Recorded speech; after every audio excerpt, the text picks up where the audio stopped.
মাটি দ্বারা বসে যাবে, আল্লাহ তাদের জীবনের গুনাহ মাফ করে দেবে। একবার জোরে জোরে বলো সুবহানাল্লাহ। সুবহানাল্লাহ। ওদের সুবহানাল্লাহ বলতে বলি তার কাটা মাল বসে হয়েছে। এইরকম ওয়াজ মাওলানারা করে না? এই অনেক বক্তা এসে এরকম ওয়াজ করে না যে জলসায় বসে গেলে জীবনের গুনাহ। যুবক ছেলেদের আমি বলে যাই, তোমরা আরবিক না জানো, তোমরা জেনারেল তো কম বেশি জানো। তোমাদের একটু মনে হয় না যে মৌলবী ভুতুড়ি বিদ্যে চালাচ্ছে? এই কথা বলে না, মুরব্বীদের একটু মনে হয় না যে মলসার ছাড়া ভণ্ডামি চালাচ্ছে? এখানে বইলে জীবনের গুনাহ মাফ হয়ে যাবে, তাহলে ও মালা জীবনের লটারি টিকিট কাটা ছাড়বে? কথা বলে না। ও তো একদিন এমনি কাটতো, আজকের পরে উঁচু করে বিসমিল্লাহ বলে লটারির টিকিট কাটবে। আল্লাহ পড়লি জলসা দেবো। আল্লাহ কি তোমার মৌলবীরা বলেছে জলসায় বইলে জীবনের গুনাহ মাফ হয়ে যাবে।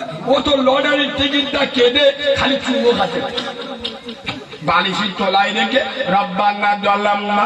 জিবরাইল বলে শালা এমনিতে জ্বলে আছি আর জ্বলা মাল পেটে গেলে জলসা দেবো। মৌলবীরা বলেছে জলসায় বইলে জীবনের গুনাহ।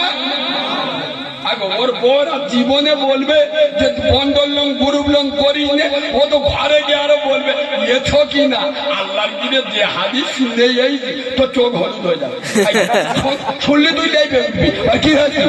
প্রতি বছর লোন নিবি, একটা ছেড়ে জলসা দেবো, জিবরাইলের চোখ হলুদ হয়ে যাবে, গুনাহগুলো ঝরে যাবে, ফুসকো জান্নাতে চলে যাবে। ভুতুড়ি বিদ্যা চলবে না, কথা বলে না এরা। বারাইপুর এলাকার আমার সোনামণি মা বোনেরা এখানে বসে আছে। আমি আমার মা বোনেদের বলে যাই, আমার মা নেই, আমি একজন মাহারা ছেলে। আমার মতো অনাথ আপনাদের এলাকায় নাই। আমি কারিমুল্লাহ ওয়াজ করছি। আমার প্রসবিনী মা, আমার জনম দুঃখী মা, আমার গর্ভে ধারিণী মা, আমার রক্ত খরণের পেটে ধরা নারী সেরা মা, যে মা আমাকে একদিন দুদিন নয় 10 মাস 10 দিন পেটে রেখে প্রসব বেদনায় ছটফট করেছে, যে মা আমার মুখে এক টুকরো হাসি পড়াবার জন্য তার 10 হাত শাড়ি রক্তের বন্যা বইয়েছে, তার 32টা নারী ছিঁড়ে আমার জন্ম দিয়েছে। আয় আব্বা, আমার মা আমাকে প্রসব করে আমার মায়ের ফুল পড়েনি। আমার মা 1 থেকে 1.5 মিনিট বেঁচে ছিল, আমার মা মারা গেছে। আমি এই রকম একজন অনাথ, আমার দাইমারা এখন বেঁচে আছে। আমাকে বলেন কারিমুল্লাহ, তোর মা জীবনে একবার তোর দিকে তাকানোর সুযোগ আল্লাহ দেয়নি, তোর জীবনে একবার কোলে পর্যন্ত নেয়নি। আমি এই রকম একজন অনাথ, আমার মা নেই। আমি বারাইপুর এলাকার সোনামণি মা বোনেদের দুটো পায়ে ধরে বলে যাব, তোমরা আমার মায়ের মতো, এই বন্ধনের মতো লোক, গ্রুপের মতো এই ডেঞ্জারের লোককে ছেঁটা মেরে যদি তাড়াতে হয়, মায়েরা ছাড়া পারবে না। হেমা, তোমাদের মতো একজন মা, খাতুনে জান্নাত সাইয়্যিদাতুন নিসা ফাতেমাতুজ জোহরা, এমনি তিনি জান্নাতে রানী হয়নি। এই বাবু, প্রসঙ্গক্রমে যখন এলো, যখন বলে দিই, একদিন আমার নবী আম্মাজান ফাতেমার বাড়িতে গিয়েছে। রাসূলুল্লাহর মেয়ে তো, রাসূলুল্লাহ গিয়ে বাইরে থেকে আওয়াজ দিচ্ছে মা আমা।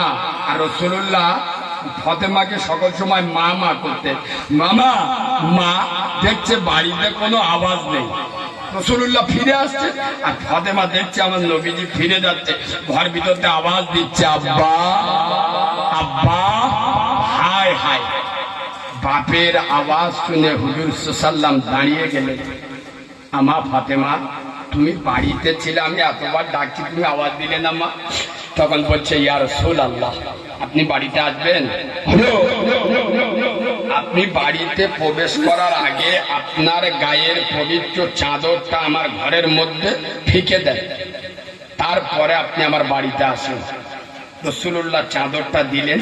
কিছুক্ষণ পরে গেলেন, গিয়ে দেখছে সেই চাদরটা আম্মাজান ফাতেমা পড়ে আছে।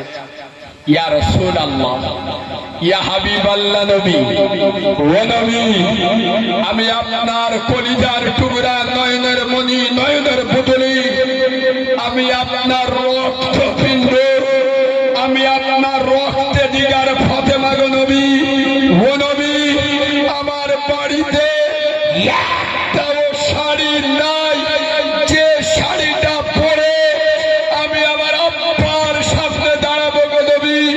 এত ছিঁড়ে গেছে, এত তালি মেরেছি, আর তালি মারার জায়গা নাই। আপনি যে আমার আব্বা, আপনার সামনে দাঁড়াবো, আমার কাছে সেরাম শাড়ি নাই। হে আমার বাড়াইপুরের সোনামণি মা বোনেরা, হালালে বরকত আছে, হারামে বরকত নাই। সব কাজ করে খাও, ফতোয়াবাজি ছেড়ে দাও। যদি কোনো মহিলা চুরির কাজ ইজ্জতের সাথে বাড়িতে করতে চায়, নিজে করতে পারে, শরিয়াত কোনোদিন তাকে নিষেধ করেনি। কিন্তু বন্ধনের মতো, গ্রুপের মতো লোককে লাথি মেরে তাড়ান। আপনারাই তো বলেন, আপনারাই তো চার দোকানে বসে বসে বলেন মৌলবীদের দোয়া কবুল হয় না। কথাটা সত্যি কথা, এ কথাটা মিথ্যে না।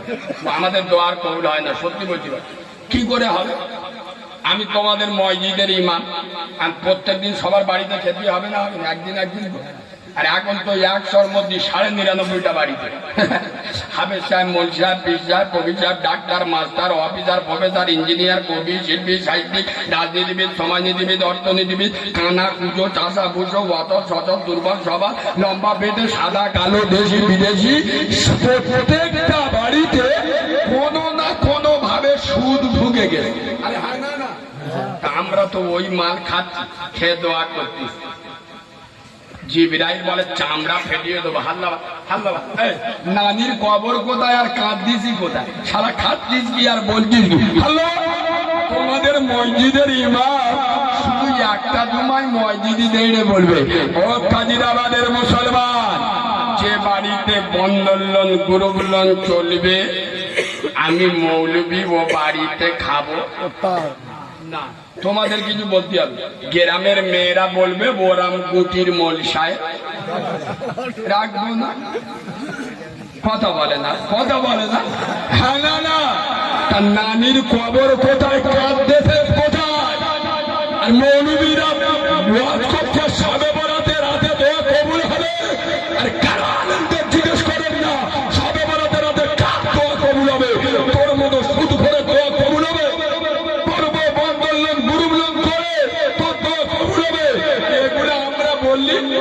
আমার কথা শুনলে আল্লাহর কি রেবা, কিছু কিছু কাওরার মুখ বেঁকে যায়, কারণ আমি হক কথা বলি, মুখ বেঁকে যায়। তোর বউ বন্ধন লোন, গ্রুপ লোন করে, আমি বলবো তোর বউ ওমরা হজ করে, আমি বলবো ওর বউ ওমরা হজ করে, আরাম করে, আরাম করে বলা যাবে না। আব্বা দুটো পায়ে ধরে বলে যাচ্ছি, হালাল খান, সাবে বরাতে রাতে, কদরে রাতে, চাচা রাতে, আড়াশোনার রাতে। মদ করে দোয়া কবুল হয় না, সুদ করে দোয়া কবুল হয় না, জেনাকারের দোয়া কবুল হয় না। আর বাম্মার অবাধ্য সন্তান কবুল হয় না। এই শোনেন, আমি এখানে জলসা করতে এসছি, একটা দারুণ কথা মাথায় এসছে। এখানে জলসা করতে এসছি, আর একটা ছেলে দেখছি, পয়সাওয়ালা ছেলে, খুব ইয়ং ছেলে, এসে শুনছি ওর একটা ছোট মেয়ে আছে, শরীর খুব খারাপ, ডাক্তারখানায় নিয়ে গেছে। এখন ডাক্তার হাত ধরে বলেছে, তোমার মেয়েকে প্রতিদিন সকালে 1 গ্লাস করে গরুর দুধ খাওয়াতে হবে। কথা এ পয়সাওয়ালা ছেলে বলে, প্রতিদিন 1 গ্লাস দুধ কোথায় খুঁজবো? আর আমার একটা আদরের মেয়ে জীবন দিয়ে দেবো, আমি একটা গরু কিনে নিয়ে আসি বলে গোড়ের হাতে গিয়ে গরু দেখতে তেজলের মতো মাছ দিয়ে দেবে, তার ওপর নিচে সামনে পিছনে কিছু দেখে, বলে কত দাম? বলে 40,000। বলে এই মালটা তো, বলে 40,000 টাকা দিয়ে গরু এনে 1 সপ্তাহ ধরে জম্মের খাওয়া খেয়ে, গরুটা 1 সপ্তাহ ধরে খেয়ে বেশ পাশা পাশা মোটা করেছে। এ তো একবারই সর্ষের তেল নেই, বলে আজকে দুধ দুয়ে কুচে দেবো, বলে সর্ষের তেলের বাটি হাতটা দুবড়ে, আর ওই যে গরুর বাঁটে হাত দিয়ে টান মেরেছে। আল্লাহ কি গরু মেরেছে 1 লাখ। আমি বলি ও ভাই খবর, বলে খবর লাঠি মেরে চোখ কানা করতে। ও সর্বনা, আমি নিচে হয়ে দেখি না এড়ে গরু। কি গরু? জোরে বলো, কি গরু? তোমাদের বারাইপুরে এড়ে গরু দুধ দেয়? এই বাবু জোরে বলো, এড়ে গরু দুধ দেয়?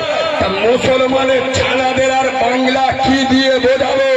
মুসলমানের বাচ্চাদের আর কোন ভাষায় বললে বুঝবে?